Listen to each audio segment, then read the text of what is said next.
ना सैलरी लेती हूं ना पेंशन लेती हूं, फिर भी मुझे गाली दी जाती है। मुख्यमंत्री शुभेंदु के एक्शन से ममता बनर्जी के निकले आंसू।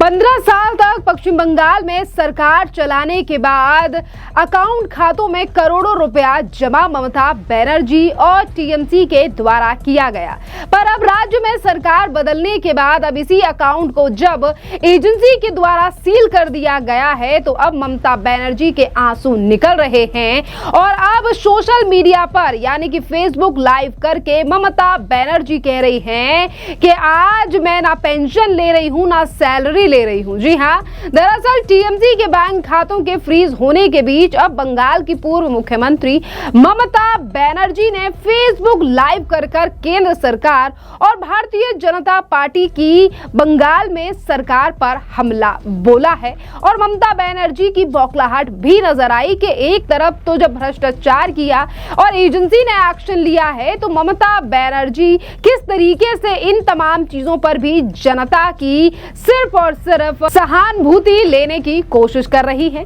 ममता बनर्जी ने अपने लाइव में कहा कि भारतीय जनता पार्टी उन्हें नीचा दिखाना और गाली देने का मौका नहीं छोड़ती है।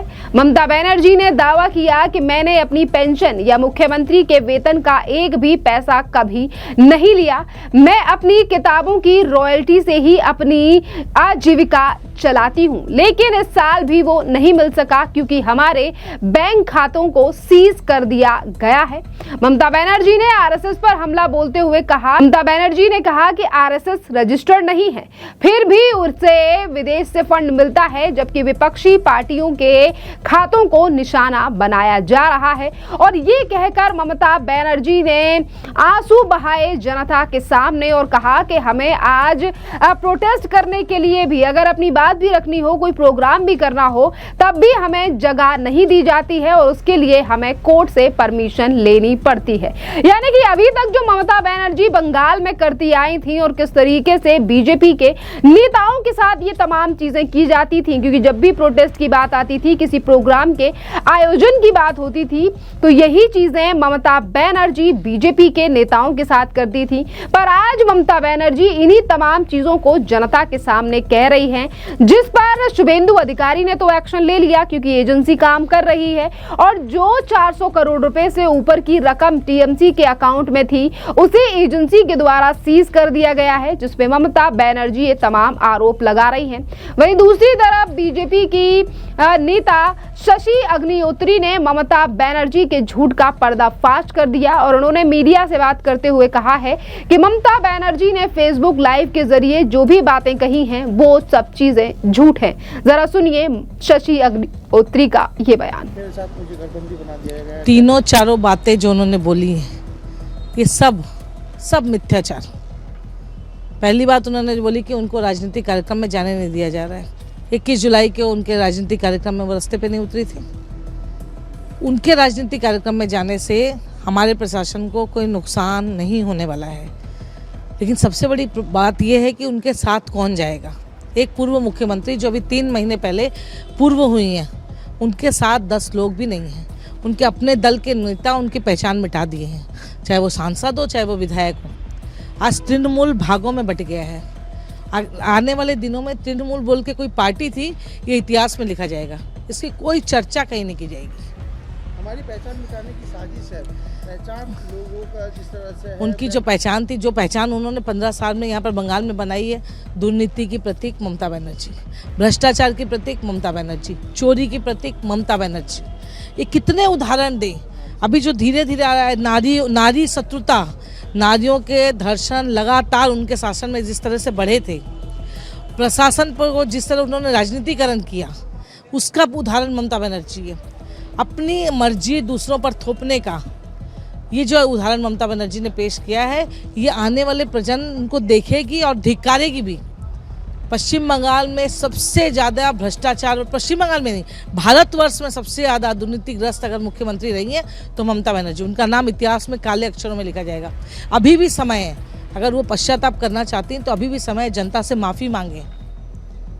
लेकिन वो ये भी कह रही है जो अभी सत्ता में है वो तय करेंगे कि विपक्ष की कुर्सी में कौन बैठेगा। देखिए, अब वो जब फ्रस्ट्रेशन भोग रही हैं अपने घर में, अपने बाहर में, सब जगह फ्रस्ट्रेशन भोग रही हैं।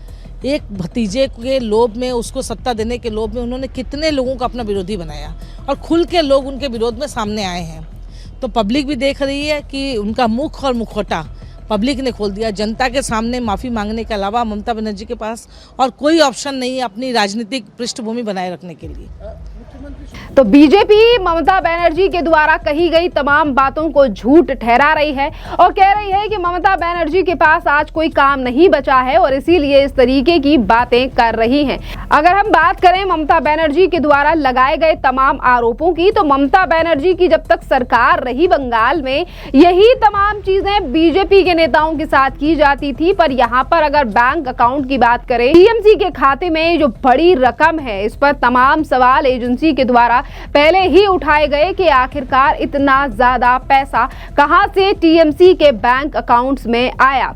मुख्यमंत्री शुभेंदु अधिकारी की सरकार और जांच एजेंसियों की कार्रवाई को ममता बनर्जी अब राजनीतिक बदला बता रही हैं। खुद पर हमला होने लगा तो ममता बनर्जी रो रही हैं, लेकिन आरएसएस और राम मंदिर की दान पेटी पर आरोप लगाकर आखिरकार क्या ममता बनर्जी साबित करने की कोशिश कर रही हैं, जिस पर अब लोग ये भी कह रहे हैं कि ममता बनर्जी के जो बैंक अकाउंट फ्रीज हुए हैं, जिन पर अब एजेंसियां जांच कर रही हैं, ममता बनर्जी इन तमाम चीजों को दबाने के लिए राम मंदिर का मुद्दा और आरएसएस को बीच में लेकर आ रही हैं। इन्हीं तमाम चीजों को लेकर भारतीय जनता पार्टी नेत्री और सांसद लॉकेट चटर्जी का भी बयान सामने आया। सुनिए लॉकेट चटर्जी ने क्या कुछ कहा ममता बनर्जी और टीएमसी को लेकर।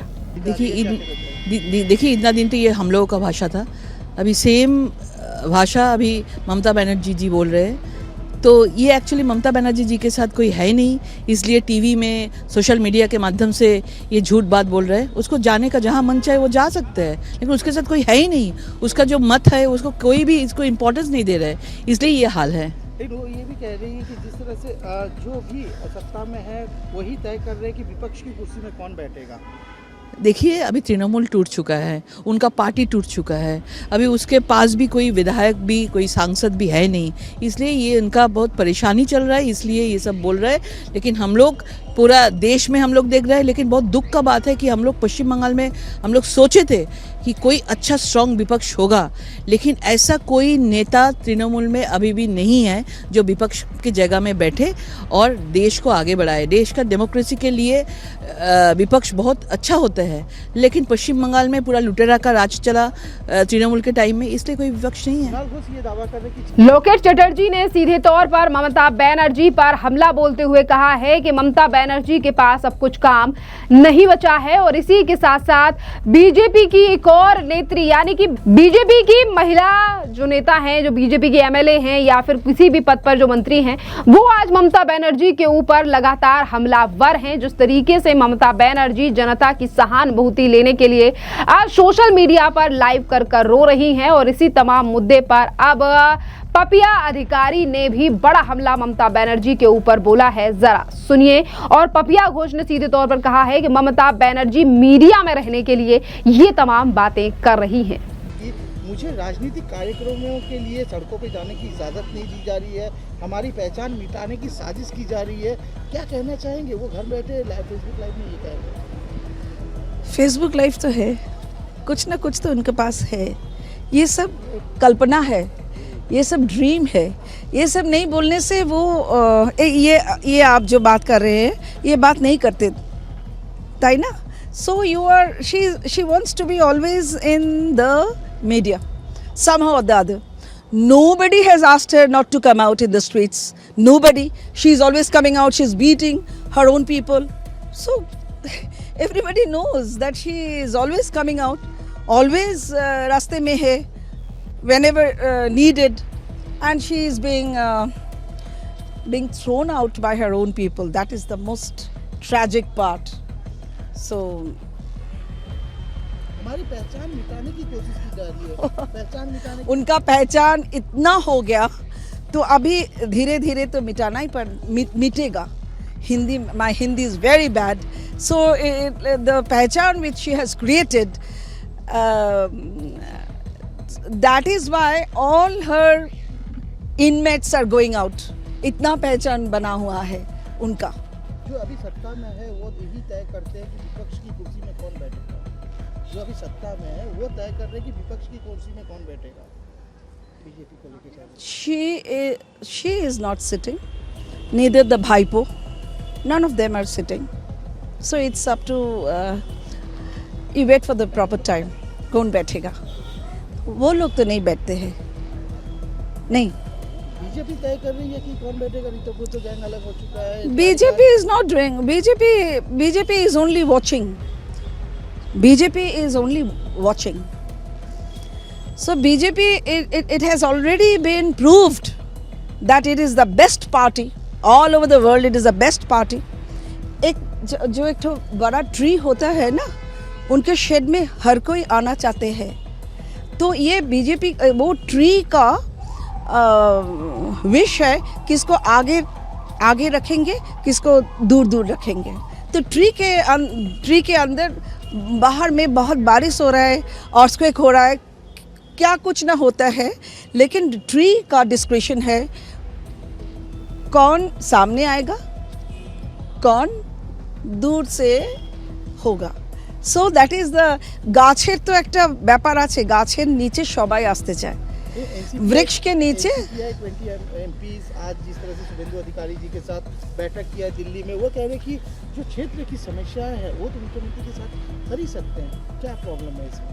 बातचीत इसको लेके हो रही है, कयासें लगाई जा रही हैं, क्या कहना चाहेंगे कि एनडीए के साथ में वो लोग आ चुके हैं, क्या कहेंगे? वो सोचते हैं कि बीजेपी के करीब रहने से उनका दिल में आराम होगा।